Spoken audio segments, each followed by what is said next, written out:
दिनांक 22 सितंबर 2022 को विकास भवन सभागार में जिला विकास समन्वय एवं निगरानी समिति की बैठक संपन्न हुई। बैठक लेते हुए सांसद अजय टम्टा ने जनपद के कपकोट क्षेत्र की आपदाग्रस्त सभी बंद सड़कें तत्काल खोलने के निर्देश दिए। साथ ही प्रधानमंत्री आवासों को सभी सुविधाओं से लैस करने के निर्देश भी अधिकारियों को दिए गए।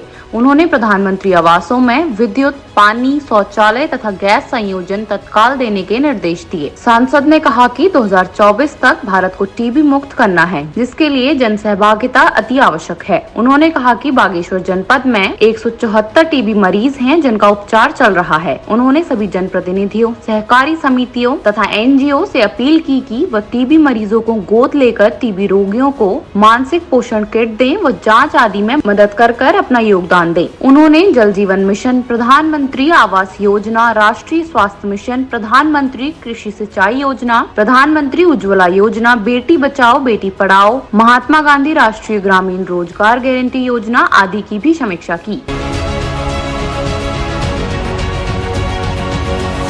जो पिछली दिशा की हमने बैठक रखी थी, उसका अनुपालन लगभग 80% के आसपास हुआ है।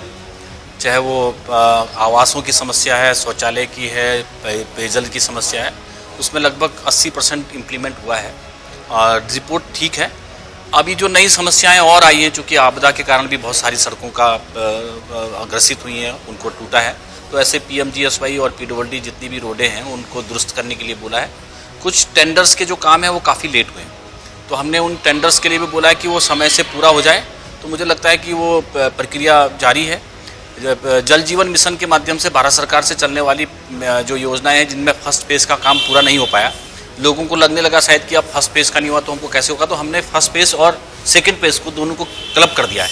तो या जहाँ फर्स्ट फेज में पाइपलाइन नहीं पड़े थे, उनका पाइपलाइन भी होगा और जो जल स्रोत से पानी जाना है उसका भी काम होगा। उसकी भी DPR बनाने के बाद उसका भी पैसा हमको प्राप्त हो रहा है। मनरेगा के माध्यम से यहाँ के मानव दिवस बढ़े हैं और पिछली जो पेंडेंसी थी वो भी निकल के आई है और हमने उन सभी लोगों का भुगतान भी हो गया है।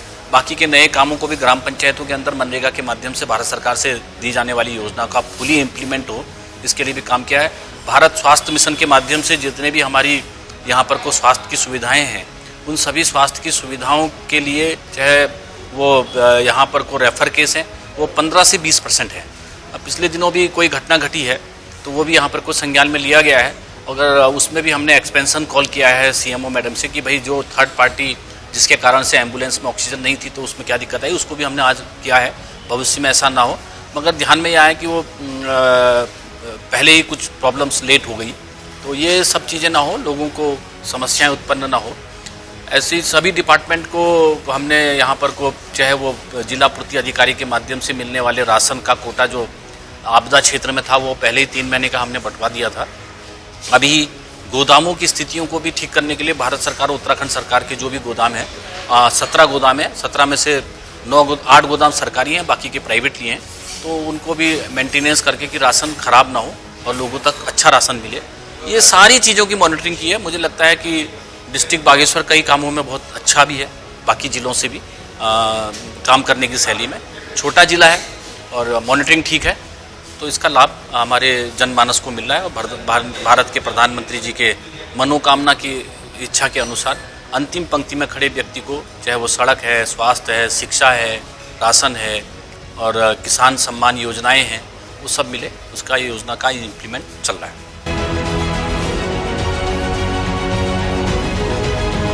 न्यूज़ के लिए ब्यूरो रिपोर्ट बागेश्वर।